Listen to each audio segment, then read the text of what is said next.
Muy buenos días o buenas tardes, buenas noches. Estamos aquí presentando el segundo Festival de Yoga que organiza Construir un Mundo Mejor con la colaboración de un alma y tenemos la gran alegría de estar otra vez juntos los tres amigos, José Luis, Jorge y yo. Y es un privilegio estar aquí con vosotros y, como decía, una alegría.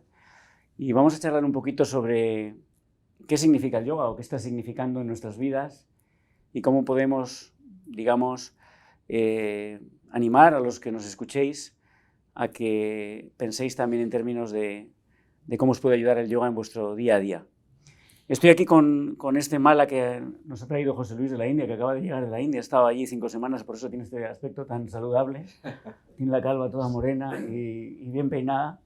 Y dado que llegas de la India, que cuando llegas de un viaje, y además en este caso de 6 semanas que has estado, practicando yoga físico y mental, ¿por qué no nos hablas un poquito para empezar esta charla de tu experiencia estas 6 semanas, de qué es lo que has encontrado y cómo has ido transformándote según pasaban los días? Bueno, pues la verdad es que ha sido fue una cosa muy precipitada, prácticamente sin pensar. Me dieron 2 días para pensar prácticamente el viaje y, y nada, la suerte de haber podido sacar 6 semanas para estar allí me ha permitido, por un lado, recobrar la práctica con mayúsculas, la práctica con palabras mayores, porque aquí la práctica la hacemos, pero la energía, al final, en un sitio donde hay tanto ruido, pues a la energía le cuesta mucho más concentrarse, no es igual, ¿no? Y allí, pues allí he podido comprobar, ¿no?, de primerísima mano cómo en la práctica del yoga, a través de ser capaz conscientemente de salir de la mente que está constantemente con ruido, con tantos y tantos pensamientos, ¿no? Yo le había oído ya a Jorge decir y ya lo dice la ciencia, ¿no?, que la mente está procesando unos 85.000 pensamientos diarios y que de esos pensamientos el 80% nada tiene que ver con nosotros, con lo cual imagínate sortear el día a día con este lastre encima, ¿no?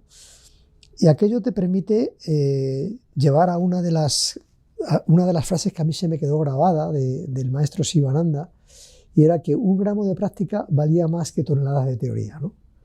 Entonces, simplemente practicar, conectar, ¿no?, conectar con el cuerpo, conectar con la mente, pero no la mente que se va, sino la mente que está alineada con el ser, ¿no? Ese salir de la mente, entrar en el cuerpo que siente para estar más cerca del ser que somos. Y eso te lo da la práctica, te lo da la práctica, aislados en un sitio sin ruidos, quiero decir, el ruido que hay aquí en el día a día, ¿no? Pues para mí ha sido descubrir un regalo, y tanto es así que lo que quiero es hacer más esto, quiero hacerlo más. ¿Puede decirse que fuiste allí descargado de energías y has vuelto lleno de energía? Sí.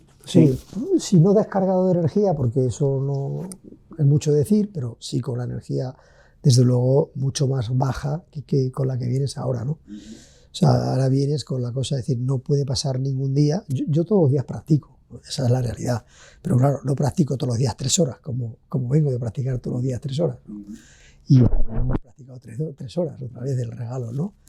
Una práctica sin pranayama, sin meditación y sin asanas, le falta algo. Y sacar 3 horas aquí es difícil. Allí no tienes otra cosa que hacer, con lo cual es una cosa fácil. Al hilo de esta pregunta, quería decirle a Jorge, José Luis ha comentado una cosa, que ha llegado allí un poco descargado y se ha cargado. Este es un tema que a mí me interesa mucho, porque comentamos el proceso de meditación como la búsqueda. Primero uno se conecta consigo mismo y luego se conecta con el alma universal, cósmica, con Dios, y luego sale al mundo a hacer lo que tenga que hacer en el mundo, la actividad que tenga que hacer. Si puede ser de servicio, pues mejor que no. Pero eso es una realidad que uno se descarga. ¿Cuál puede ser ¿Cuál puede ser, digamos, el antídoto a descargarse y la medicina diaria para intentar mantener ese equilibrio lo más fuerte posible? José Luis hablaba de algo fundamental, es pranayama. Sí. Hablaba de la ciencia de las asanas, de las posturas. Y claro, uno se descarga cuando se desconecta.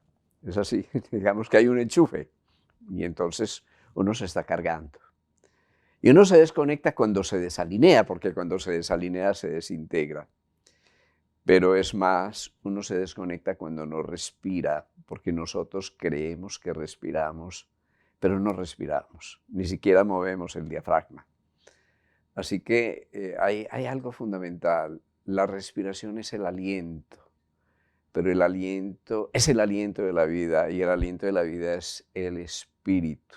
Nosotros creemos que el espíritu es algo que está por allá en la estratosfera, ¿no? Es algo que nos nutre segundo a segundo en cada respiración. Pero si no respiramos, si no nos alineamos, no solo físicamente, sino emocionalmente, mentalmente, si no somos coherentes, entonces no pasa la corriente. Quiere decir que y uno se está desalineando permanentemente, ¿sí? Cuando eres consciente de tu respiración, eres consciente de tu postura, eres consciente de tu actitud, que esto es muy importante, automáticamente te estás enchufando. ¿Y a qué te enchufas? Por Dios, pues al otro. Miras al otro a los ojos y sabes que eres parte de él, eso es yoga. ¿Te enchufas a qué? A tu campo de energía, porque normalmente la energía va por un lado y el cuerpo va por otro lado y hay una disociación.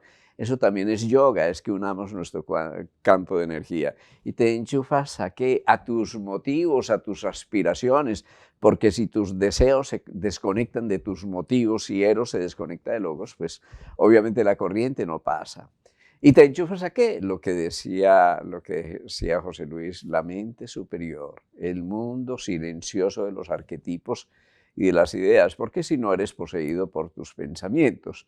Así que hay muchas uniones y por eso yo me digo, el yoga es la ciencia de la unión, pero la ciencia de la unión es universal. Para mí es hindú, está muy bien, nos hicieron un gran aporte, pero si tú te vas al África, por ejemplo, y te vas a la Libela y contemplas la práctica de las iglesias primitivas, esas prácticas meditativas, la oración, la palabra, el canto, ellos están haciendo yoga a su manera. Pero claro, si tú te vas en Occidente a un banquero bien alineado, ese está haciendo yoga, está conectando su mente superior con su mente inferior, con sus propósitos, y si además está sirviendo, es decir, que está moviendo el capital para generar empleo, todo esto, eso también es yoga. Es decir, que el yoga puede estar en la caverna de los Himalayas, pero el yoga puede estar en un gobernante sabio, por ejemplo. Sí, la verdad es que cuando he llegado aquí esta mañana me ha ocurrido una cosa muy bonita que os comparto. Yo venía un poquito, los lunes me cuestan. Y sí, siempre me han costado los lunes. Y por la mañana del lunes, y sobre todo un día nublado, como hoy, pues me cuestan más, ¿no? Y al llegar aquí, sentándome aquí en la antesala con la película que tenéis puesta del bosque y la cascada y el agua, escuchando un ratito el piano, es que ha sido como automático en 10 minutos, ¿no? De venir un tanto desordenado y de repente ordenarme fácilmente, ¿no? Entonces, José Luis, volviendo a lo que acaba de decir Jorge, que es tan cierto, ¿no? La ciencia de la unión, donde intentamos unir esas dos realidades, nuestra personalidad, nuestro yo inferior y el yo superior, clac, para que encajen y entonces hagamos la unidad, ¿no? En nosotros. Porque si no estamos en dos partes separadas, que están como despistadas las dos, ninguna está en su sitio realmente. Cuando haces esa unión y la mantienes durante muchos días, ¿qué se va generando en tu interior? ¿Qué sensación vas, digamos, desarrollando con más fuerza? Paz, alegría, serenidad, sensación de unidad, gozo. El otro día hablando con Ramiro Calle, por ejemplo, me hablaba de una cosa muy bonita, ¿no? Que para él es como el alimento para seguir haciendo yoga, que es el golpe de luz. De repente tienes un golpe de luz y dices, yo es que quiero estar en esta luz, no quiero estar en esa otra zona donde estaba antes, que era una zona de oscuridad. ¿Cómo lo ves tú? Bueno, yo que he escuchado siempre y además de todas las escuelas nos catalogan el yoga como unión, yo digo que el yoga es separación. Sí, es curioso. Sí. Yo digo que es separación porque para mí el yoga separa claramente lo que es de lo que no es. Bien. Que es otra forma, ¿no?, de decir que es unión, ¿no? Por un lado, el yoga es una forma de vivir, es una manera de vivir. Y tú haces cosas durante el día que te dan energía o te la quitan. Y el yoga te hace una invitación a que te des cuenta de qué cosas son buenas para ti y qué cosas no son buenas para ti. Y eso lo tenemos cada uno de nosotros, estemos donde estemos haciendo lo que estemos haciendo, da exactamente igual. Lo único que tenemos que estar en presencia, en el presente, en el aquí y ahora, darnos cuenta. O sea, yo hago una cosa y me doy cuenta de que no me encuentro bien, de que no me siento bien. Claro, tengo que conectar con planos un poco sutiles, tengo que sacar un poco ruido de la cabeza, tengo que sacar un poco... Y tengo que conectar con esa sensación que me hace saber con claridad que yo, esto que estoy haciendo me hace sentir bien. Cuando yo hago algo por los demás, que es algo a lo que Jorge ha dedicado su vida, es que tú te sientes bien. Y si te sientes bien haciendo algo por los demás, has entregado tu tiempo, has entregado tu paciencia, estás ahí, tú te vas bien. Y yo me tengo que dar cuenta de que me voy bien, de que estoy bien, ¿no? Y de la misma manera, vengo de hacer una gestión en el banco que me ha tardado 1 hora y digo, esto me va a vaciar el depósito que he llenado ahí un mes, porque era horroroso, ¿eh? Era horroroso. Y por otro lado era como decir, bueno, ya, pero bueno, vamos a respirar un poco y vamos a estar un poco tranquilos, ¿no? Y bueno, el yoga te da muchas herramientas, ¿no? Te da muchas herramientas para el día a día. Para mí el regalo del yoga, que como dice Jorge, lo podemos encontrar en cualquier rincón de cualquier persona que esté alineada con lo que está haciendo, donde haya coherencia entre lo que dice, hace, siente y piensa. Simplemente. Pero no has contestado lo que te he preguntado. ¿Qué sensaciones ibas teniendo? ¿Paz, alegría, ecuanimidad? Sí, cuando tú te apartas, porque esto es apartarte del ruido, automáticamente vas entrando cada vez más dentro de ti. Y en ese entrar cada vez más dentro de ti y más en la práctica, evidentemente, llega un momento donde tú te das cuenta que vas de aquí para allá y vas con una sonrisa. Con lo cual hay una sensación de santosa, de contento, de que lo que hago me gusta, y eso se manifiesta allí donde voy. De que cuando me cruzo con un estudiante o con un compañero, pues tiene una sensación de alegría, de plenitud. Es muy bonito, claro. Y claro, evidentemente la paz se siente. Estás al lado del Ganges, estás en un lugar absolutamente mágico, estás con gente que va con una frecuencia, o sea, tú sintonizas con una misma frecuencia, todos hacemos lo mismo, a la misma hora nos ponemos a meditar, a la misma hora tal, pues vas sincronizándote cada vez más. Es como el dial de la radio, que cada día eres capaz de sintonizarlo un poquito más y entras en una resonancia, en una vibración unificada, cada vez más unida, ¿no? Cada vez más. Entras en contacto con la paz, con la armonía, con la alegría, Es así, eso es lo que se va percibiendo cada día un poco más, ¿no? Sí. Tú ya sabes que yo estuve trabajando en varios bancos, 7 años, ¿no? Y yo decía que aquello podía ser un monasterio o no, ¿no? Y tú esta mañana en el banco estabas sonriente o estabas muy serio. Yo esta mañana en el banco, yo digo, vamos a ver, no puede ser de otra manera, porque yo he visto una transformación en los bancos increíble, ¿no? El banco que era donde realmente tú sentías que, oye, aquí esta gente está para servirte. Eso lo veías. Pero ahora no es así. Yo creo que ahora ponen en los bancos, yo hoy he tenido la sensación de que, oye, esto no puede ser una casualidad. Un vuelco tan grande en el servicio no puede ser casualidad. O sea, esto está todo pensado. Y lo que quieren es que no vayamos al banco, quieren que hagamos todas las gestiones desde casa. Y se pueden hacer, pero yo para ingresar un talón tenía que ir al banco. Todavía no hay otra manera. Y entonces te das cuenta y digo, oye, yo decía, pues claramente ponen aquí a la persona más incompetente. Está claro. Porque no ha sido capaz de cogerme el talón. Le he dicho, oye, ¿por qué no me haces una fotocopia del talón? Me pones un sello que te lo he entregado y cuando veas cómo lo haces, ya lo haces tranquilamente y me voy. Y bueno, pues eso es yoga, ¿no? Es también estar allí de la mejor manera posible, no gritarle o no ponerte enfadado y tal, aunque sales un poco así, ¿no? Y a la mujer decirle, no te preocupes, hazme simplemente una fotocopia del talón, me haces el tema, ¿no? Sí. Has dicho 2 cosas que también me gustaría comentar al hilo de lo que has dicho con Jorge. Jorge, hablábamos antes de él, claro, dice, estaba en el Ganges, pero aquí estamos al lado del Manzanares o del Llobregat o del que te toque, ¿no? Del Miño. No estamos en el Ganges. ¿Cómo hacer esos espacios en nuestro día a día? Es decir, el espacio sagrado del principio del día, que lo hemos comentado tantas veces, y cuando estás bien, física y mentalmente, es más fácil hacerlo. Cuéntanos un poco la importancia de ese primer espacio, porque en el fondo es el que va a definir todo el día, y es el primer yoga del día, ¿no? El primer esfuerzo de unión con tu realidad. Es el primer espacio, es interior, ¿no? porque realmente todo el espacio está dentro de ti, es decir, tú haces parte del campo etérico, del campo cuántico, del campo universal, tus partículas subatómicas andan en el universo y después regresan a tu cuerpo, en fin, es decir, que tú cuando te consagras, cuando haces sagrado tu día, y te consagras cuando das el primer paso en la correcta dirección. Y para mí es bien claro, es gratitud. Es una gratitud de verdad. Eso es, la gratitud te conecta con la gracia, con la comunión, con el alma, con lo que tú eres. La gratitud te vuelve a ser como un niño. La gratitud siempre es humilde, la gratitud es vulnerable, es sencilla, no puede no ser sencilla, es un reconocimiento de que tú haces parte de todo, entonces agradeces a la vida, agradeces al sol, agradeces a tus padres, agradeces obviamente a tus maestros, agradeces al maestro que vive en ti, que es el alma, que es el ser que te acompaña permanentemente en el seno de tu cuerpo.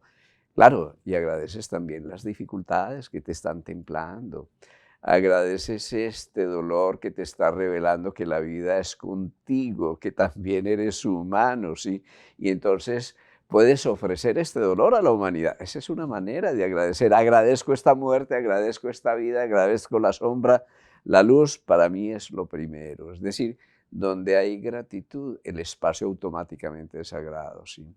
Porque nos sumerge en ese estado de gracia que es la consagración. Yo digo, conságrate con alegría a reconocer el milagro de la vida porque los miles de millones de años de evolución que hay detrás de ti han conspirado para que tú estés aquí. Y obviamente está el Ganges, una maravilla, Rishikesh me parece maravilloso, sí.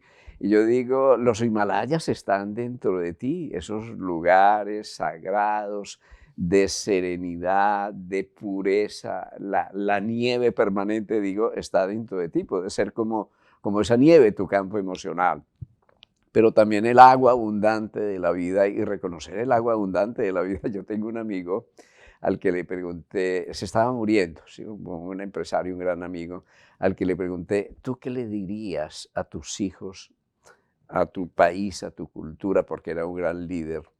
¿Qué legado le darías? Entonces se ríe con ternura y me dice, mira Jorge, que moverse un segundo sin dolor es un milagro.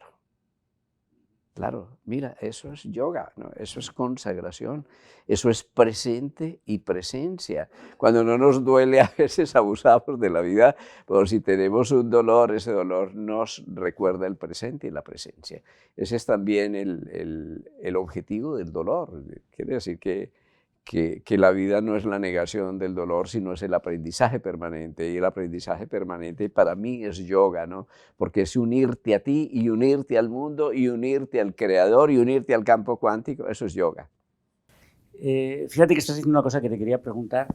Tú has tenido una experiencia intensa de dolor por un problema médico, hasta el punto que comentábamos que había días que no podías meditar, ¿no? Pero que eso te ha venido bien para comprender cuando te llegan los pacientes lo que pueden estar sufriendo, punto primero, pero también como ofrecimiento, que es lo único que era tu yoga, el ofrecimiento de ese dolor era tu yoga, ¿no?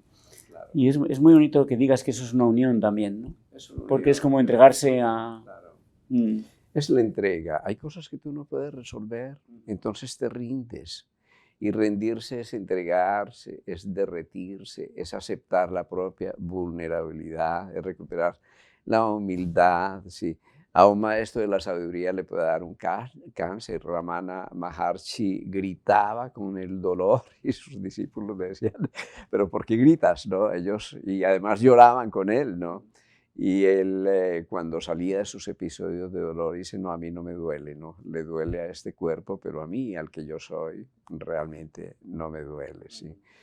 Krishnamurti murió con un cáncer de páncreas. Eso hace parte de un suceso muy bonito, de un proceso que es el proceso de la redención. Todos hacemos parte de todos los otros. Mi dolor es el dolor de todos los otros y yo lo puedo ofrecer. Mi muerte es la muerte de todos los otros y yo lo puedo ofrecer. Así que también el dolor tiene un sentido y ese sentido es que te hace sensible, humilde, vulnerable, ¿sí? Y te sientes parte de la humanidad Y además cuando lo has vivido y ves a otro con dolor, lo comprendes, porque no es una cosa de neurotransmisores o de analgésicos, no es un asunto técnico, sino que es un asunto profundamente humano. Háblanos un poquito más de ese entregarse, ese hágase en mí según tu palabra, ¿no? Que en el fondo, cuando Cristo está en la cruz, dice ya, es que hágase en mí Pero según tu tú lo palabra. conoces, tú nos hablas del entregarse. Yo sé que te has tenido que entregar, no una, sino 1000 veces, entonces yo te devuelvo la pregunta, ¿sí? ¿Cómo es esto? Sí. Sí, no, yo entiendo que o sea, me atrae mucho lo que dices de volver a la humildad y de entregarte, porque en el fondo es reconocer tu limitación. Es en el fondo reconocer que, bueno, estás aquí como un instrumento durante un tiempo y que en la medida que puedas afinar el instrumento, pues más puedes contribuir, pero que el instrumento es limitado, ¿no? Yo creo que hay una hermosa aceptación. La palabra humildad y la aceptación me parece que tiene una dimensión muy bonita de, bueno, el hágase en mí según tu palabra, ¿no? Yo lo vivo desde ese punto, bueno, yo puedo llegar hasta aquí desde mi realidad actual. ¿Tú cómo lo ves, José Luis? Bueno, yo creo que venimos aquí claramente a cada día hacer el esfuerzo de ser consciente, de ser lo más conscientes posible de que aquí hay una realidad relativa que es en la que cada uno estamos limitados y que el propósito de las personas que quieren ir un poco más allá es intentar cada día descubrir esa verdad más profunda que hay detrás de cada verdad relativa, ¿no? Y tenemos nuestras limitaciones, tenemos nuestros obstáculos, cada uno de ellos, que hace que tú seas cada vez más constante o que te rindas y te dejes llevar, ¿no? En realidad somos muchas cosas, pero esas muchas cosas que somos son muchos entretenimientos que tenemos para no dejarnos ver lo que realmente somos. Somos luz, somos oscuridad, somos buenos, somos malos, somos todas las cosas somos. Esa es la realidad que somos. En la medida que cada vez se instala más en ti esa sensación de que hay algo más, ¿no? Hace que todo ese ruido que nos entretiene, que nos distrae, te haga coger cada día un poco más fuerza para ir siempre buscando ese algo más, ¿no? Y evidentemente hay cosas que yo no voy a poder resolver aquí, pero el día que no puedo resolver algo, miro para arriba y digo, yo llego hasta aquí, porque esto se me escapa de las manos. Pero ya estás en el camino, ¿no? Estás en un camino de trascender, ¿no? Ese camino has sido capaz de sentir la compasión, ¿no? En una situación que no entiendes, que tu mente no te puede ayudar. Pero eres capaz de trascender eso porque dices, yo llego hasta aquí. Es lo que tú decías, hágase tu voluntad. De una historia que a mí me encantó. Bueno, perdón si me porque es que me estaba viendo. A propósito de rendirse, es que yo que soy médico, todo eso, tengo una neuropatía posherpética y claro, duele, ¿no? Pero estamos ahí, ¿no? Eso es parte de nuestro crecimiento. Pero me acuerdas mucho de la historia de Milarepa, el yogi poeta, sí, una historia extraordinaria. Él vivía en una cueva que está cerca de lo que hoy es Nepal, ahí en los límites con el Tíbet, en la China. Es un sitio que tuvimos la fortuna de visitar. Impresionante, porque tú estás allí y ves las huellas de las manos de Milarepa grabadas en la roca. ¿Tú te imaginas esa conciencia intensa de unificación en que la mente y la roca se vuelven una fuego, sin que arda ni la roca, ni la mente, ni Milarepa, obviamente? Claro, tú te pones a pensar en eso, pero resulta que Milarepa era un gran mago, sí. Y él se fue en una de sus caminatas, en una de sus peregrinaciones, y volvió meses después y cuenta que se encontró 7 demonios en la cueva, pero claro, un mago no se preocupó. Hizo sus rituales, sus mantras, en fin, los disolvió, desaparecieron, salieron en átomos volando, pero hubo uno con el que no podía, ¿no? Y hacía y luchaba y todo eso, y no podía. Y al ver que no podía, entonces mira al demonio y le dice, devórame. Sí, y le puso la cabeza en sus fauces y el demonio se disolvió. Entonces una gran lección, los demonios no están afuera, era su propio demonio. Hasta que no se mire adentro, hasta que no lo acepte, hasta que no se disuelva en él, no va a encontrar que la bestia es parte de la bella, ¿no? Un día la bella y la bestia se enamoran, que eso es una bella expresión del yoga, ¿no? Como la sombra hace parte de la luz, como la materia es espiritual, porque a veces nosotros decimos la materia es el ruido, está por un lado, y el espíritu por otro. No, la materia es espiritual. Y por eso cuando tú respiras y tienes en cuenta tu cuerpo y la postura de tu cuerpo y sabes que tu cuerpo tiene glándulas que son una maravilla, pero además chakras, centros de energía, y sabes que puedes alinear esos centros de energía con técnicas Laya Yoga, que puedes hacer el Hatha Yoga, la ciencia de las posturas, pero que puedes tener esa sublime devoción que aquieta tu campo emocional y que hace que tu energía emocional apunte en una dirección que va hacia la consagración. Y sabes también que puedes hacer yoga a través del intelecto. A mí eso me parece maravilloso. Un gran científico es un gran yogi. Tiene que estar centrado con la mente firme en un propósito, en un punto. Y además si el propósito es de servicio a la humanidad, eso me parece maravilloso, que ese es el Jnani Yoga, es el yoga de la devoción. Y obviamente si puedes mantener la mente en la luz, que es tu luz, encuentras más allá de todas las dualidades el alma que eres, que es una forma de Raya Yoga, que es el yoga real. Así que por eso yo veo la yoga casi que desde el Big Bang la estamos viendo, por ejemplo, cuando tú hablas de separación, esa separación realmente lo que está revelando es la unidad. Cuando hay la gran expansión, que llega a la diversidad, eso es yoga. Pero luego un día nos damos cuenta, como nosotros aquí, que es que somos de los mismos, que no éramos tan distintos, ¿sí? Que estábamos el uno, hacíamos parte del otro y que esto era un diamante de 1000 caras y de pronto reconocimos que cada quien era una cara de ese diamante y comprendemos la unidad. Eso es yoga, ¿no? Escuchándote me venía a la cabeza la siguiente visualización. Yo me pongo en situación de observador y salgo de este cuerpo y de esta mente, imaginando incluso que ya he muerto y observo mi vida y lo que he vivido con enorme amor y cariño, ¿no? Y con unidad. ¿Cómo hacer eso en el cotidiano, en el día a día? A ver, hay una técnica, bueno, hay muchas técnicas, pero hay una cosa muy sencilla, ¿sí? Cuando tú te vas a dormir, haces un recorrido, no de tu vida, sino de tu día, ¿sí? Y lo recorres desde el último evento hasta el primero, no estando atento a los detalles, porque no te va a alcanzar con otro día, sino estando atento a las cosas importantes que viviste. Por ejemplo, ibas por la calle y encontraste un mendigo y te conmoviste y te quedó el corazón conmovido. Eso duró 30 segundos, pero esos 30 segundos en tu conciencia son eternos porque se imprimieron, eso fue presente. Entonces digamos que del día tú tuviste 3 momentos de presencia, eso es un milagro, porque esos momentos de presencia son los que cuentan.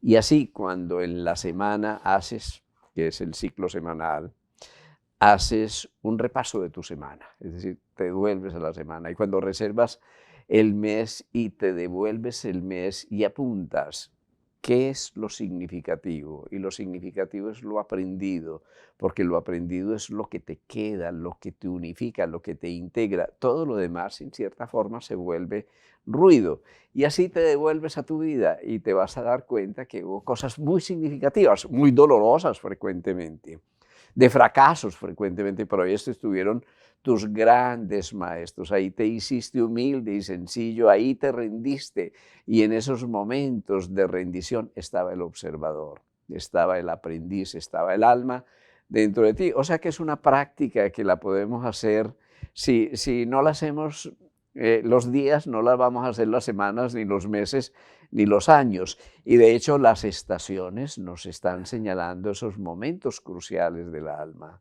Y de hecho, por ejemplo, esas semanas sagradas que están en todas las culturas, en nuestra cultura la llamamos la Semana Santa, realmente es una invitación a una pausa y esa pausa te lleva al interior, al presente, para que tú entres en comunión con la presencia. Y desde esa presencia tú puedes traer todo tu pasado al presente. ¿Para qué? ¿Para lamentarte del pasado? No. ¿Para culparte? No. Para darle significado y liberar su lección. Pero lo más bonito es que desde esa presencia yo me puedo proyectar al futuro que yo sueño para mí y hacerlo presente. Y en ese momento el tiempo que es extenso se vuelve un tiempo intenso. Es el tiempo del meditador, el tiempo de quien practica yoga, del tiempo de quien investiga, del tiempo del que sirve y en el servicio pone lo mejor de su corazón. Es siempre un tiempo profundo y un tiempo intenso. Así que tu vida y la vida nuestra está en este instante profundo, en este segundo. Hay una cosa muy bonita, cuando la gente se muere o se está muriendo en el proceso de morir, tiene una conciencia muy presente y muy intensa. Entonces sucede lo que nosotros llamamos deshacer los pasos, como si la vida pasara como una película, lo significativo, porque al fin y al cabo lo que nos llevamos son los significados, ni la mujer, ni el banco, ni la cuenta, y los hijos no nos llevamos nada. Nos llevamos lo aprendido. Tú has hablado antes de un momento de destello, porque yo he tenido en el día 3 o 4 momentos de luz, pero imagínate que es justo lo contrario. Yo ayer, por ejemplo, ponamos como ejemplo, he tenido un disgusto con José Luis y me he portado mal. Te tropiezas, te caes, bueno, hay que levantarse e intentar pues, aprender de eso. Pero ¿cómo curarlo? La pregunta os la hago a los dos, en realidad. A mí me sirve... Porque a veces que las palabras no sirven. Yo a José Luis, perdóname, José Luis, mira, vete a la porra la próxima vez, no quiero ni verte, ya te has pasado mucho. Imagínate que me he pasado mucho, José Luis, que no es el caso, ¿no? Espero. Esto, pues mandarle cariño mentalmente en mis oraciones, ¿no? Y verdadero amor, ¿no? ¿Podemos hablar un poquito de cómo hacéis vosotros para mandar ese amor a vuestro entorno?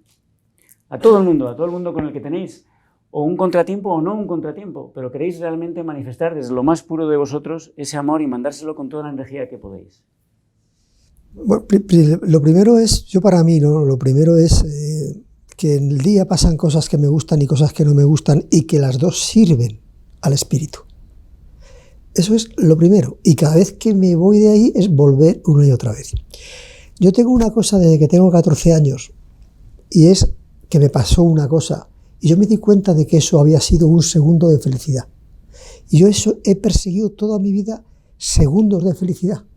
Y mi gran sueño ha sido tener un segundo de felicidad al día.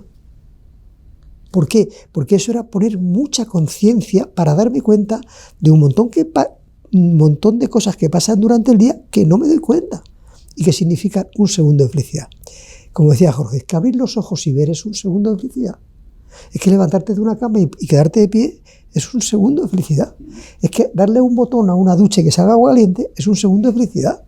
Es que nos hemos integrado, nos hemos inculcado en una cultura que solamente está pendiente de lo que nos falta y no valoramos ni apreciamos lo que tenemos. Y es que tenemos tantos segundos. Entonces yo me he puesto cositas. Y yo voy por la calle y miro una mirada de los ojos que se mantiene unos segundos. Para mí es un segundo de felicidad y me cambia el cuerpo, me cambia la cara, me cambia todo.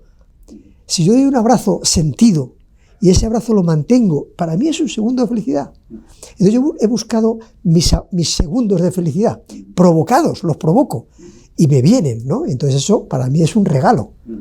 Entonces cada vez que no estoy, digo, ay, que me he enredado por ahí con los pensamientos, porque cómo no va a poder ser que yo no sea capaz de sentir un segundo de felicidad al día. Para mí eso es una meta diaria. Sí, pero ¿cómo reparas las relaciones que se han estropeado temporalmente? Es que cuando yo tengo una relación que algo ha fallado, yo jamás he dicho que alguien me ha fallado. Es que, ¿qué me ha pasado a mí para que yo no me haya dado cuenta? ¿Qué he podido hacer yo a Joaquín para que Joaquín se haya enfadado conmigo? Eso es lo que yo tengo siempre presente. No al revés, sino es que a lo mejor pasé a tu lado y no te di un saludo cariñoso. Entonces tú y este que se habrá creído. Y ahí empiezan todas las cosas. Entonces, ¿qué he hecho yo para que me haya pasado esto con esta persona? Vale, que nadie se preocupe que llevamos 20 años. Creo que nunca. Creo que no, vamos, somos un matrimonio súper bien avenido. Sobre eso que dices, yo recuerdo, claro, porque la gente son maestros, cada cosa, cada ser humano, cada dificultad, cada ambiente, cada flor, cada pájaro es tu maestro, no te das cuenta, sí, pero si tú eres un aprendiz, todas las cosas son tus maestros. Yo tuve dos grandes maestros que recuerdo mucho, ¿no? Mis maestros son distintos porque son muy puntuales. De pronto veo a alguien que llamo un gran maestro y que apenas vi media hora en mi vida, pero claro, su lección de vida se me quedó en el corazón. El primero es un hippie, ¿no? Es un hippie que vivía en la zona norte de Colombia, una zona paradisíaca y maravillosa. Pero él se fue a vivir solo, se hizo una chocita en la selva, esto es cerca de Panamá. Luego se enamoró de otra hippie que yo no sé cómo fue a parar por ahí. Vivían los dos en pelotos allí donde estaban, en plena naturaleza. Pero claro, fueron surgiendo necesidades, ¿sí? Y esas necesidades que no podían nutrirse de frutas, tenían que por lo menos intercambiar sal, salir con sal, entonces se consiguieron una mula, ¿sí? Una mula con sus aperos. Este era un hombre puro, ¿no? Obviamente cuando iba a la ciudad de pronto a visitar a sus padres, se ponía vestido, ¿no? Y se sentía como un animal raro, me decía, cuando se tenía que vestir. Una vez fue a consulta con su niñito y me dijo, mire doctor, yo le presento a Palo de Mango, ¿sí? Así lo había bautizado, él mismo lo bautizó. Palo de mango es el árbol de mango, como el árbol de mango era lo más maravilloso de la naturaleza para él, entonces puso a su hijo árbol de mango.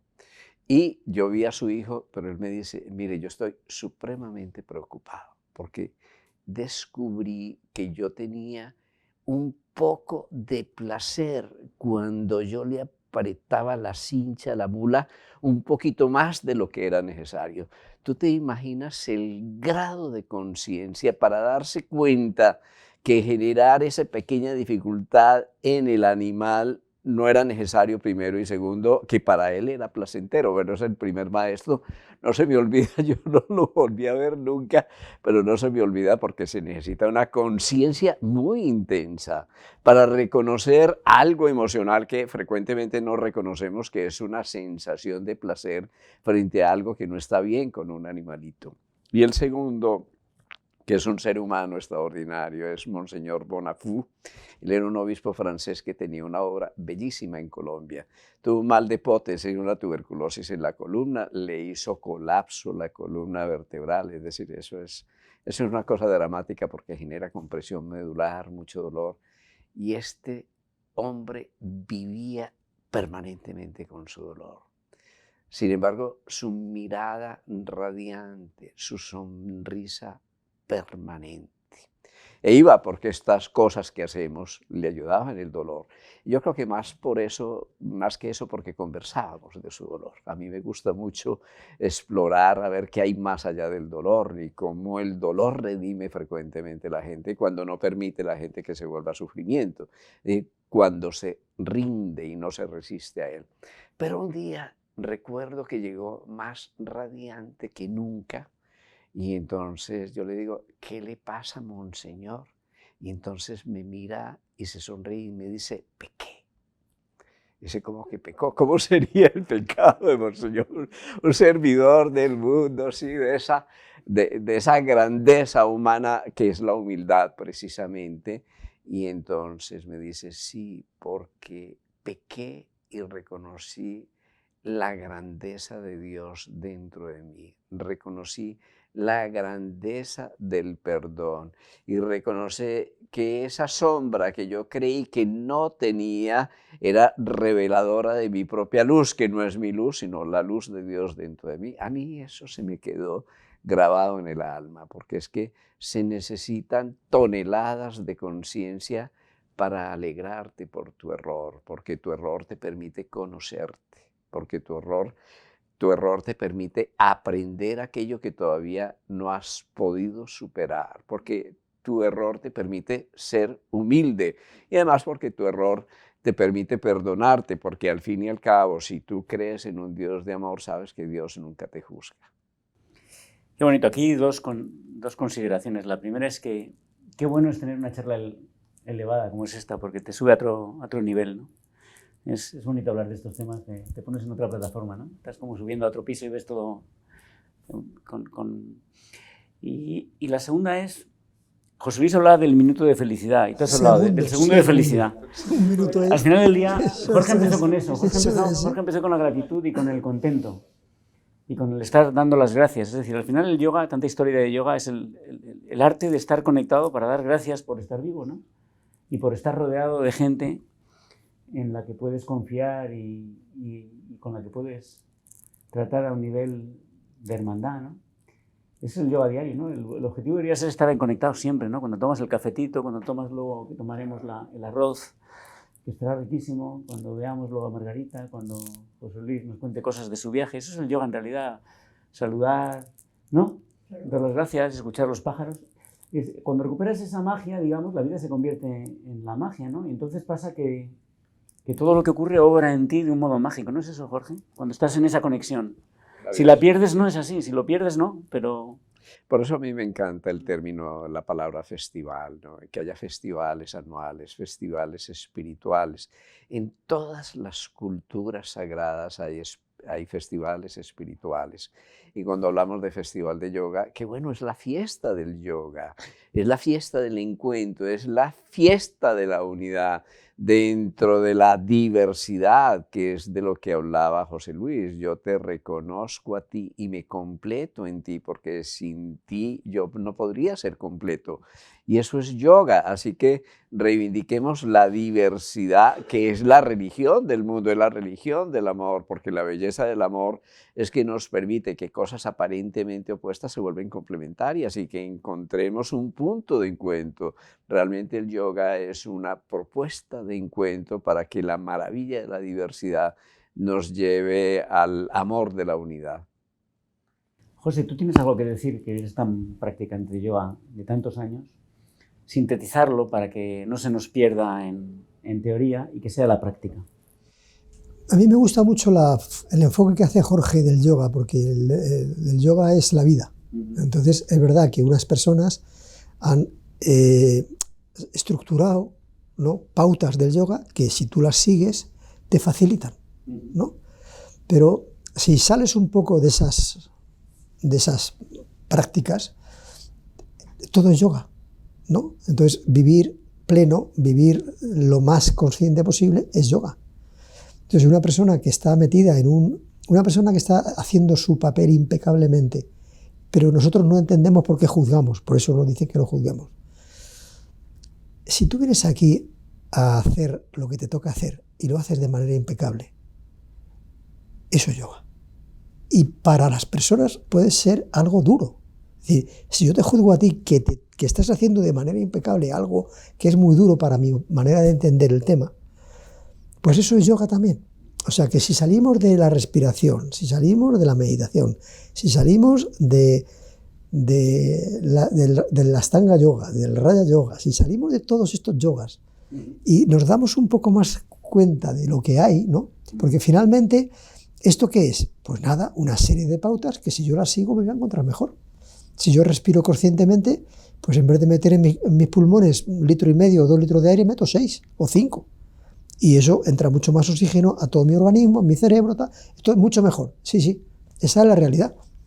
Entonces, el yoga que nos da un montón de herramientas que si las seguimos nos van a completar, nos van a hacer mejor.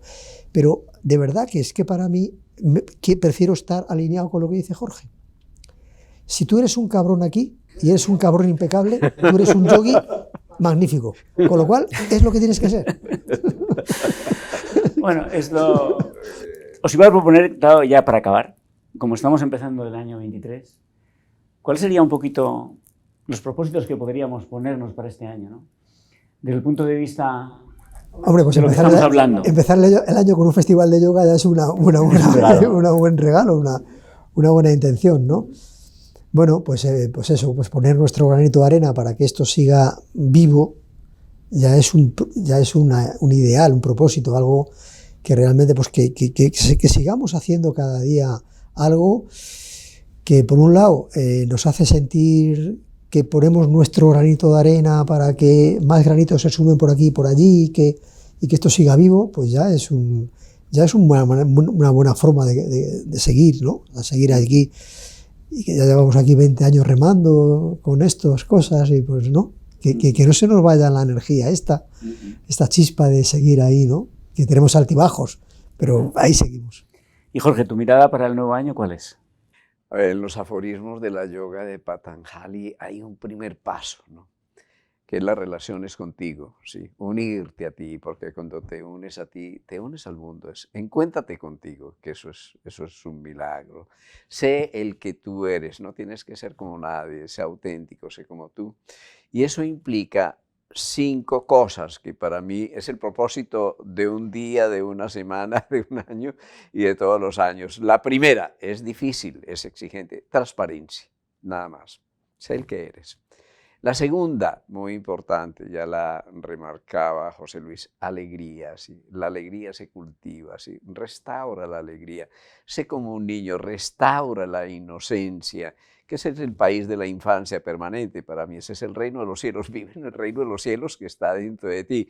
La tercera, que es una paradoja, aspiración ardiente, eso es pasión por la vida. Haz lo que haces con pleno compromiso, pon lo mejor de tu corazón en aquello que haces, en lo que dices, bueno, que pongas tu corazón, te vas a equivocar, pero el corazón te va a guiar seguramente, ¿sí?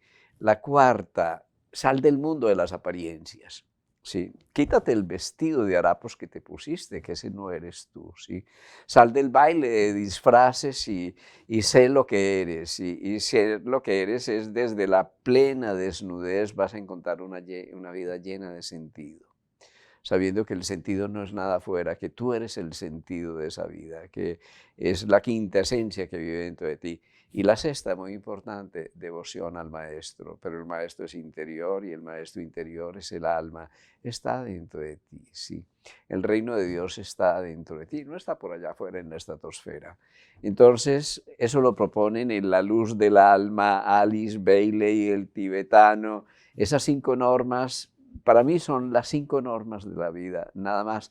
Lo otro se da por añadidura. Entonces, transparencia, alegría, aspiración ardiente, lectura espiritual, que es salir del mundo de las apariencias, y devoción al maestro. El maestro está dentro de ti, es el alma, es una chispa de Dios que vive en ti.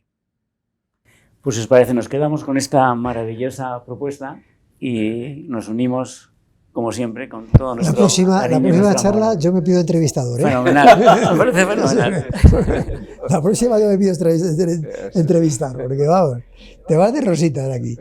Muy bien, te entrevistamos a ti. Muy bien.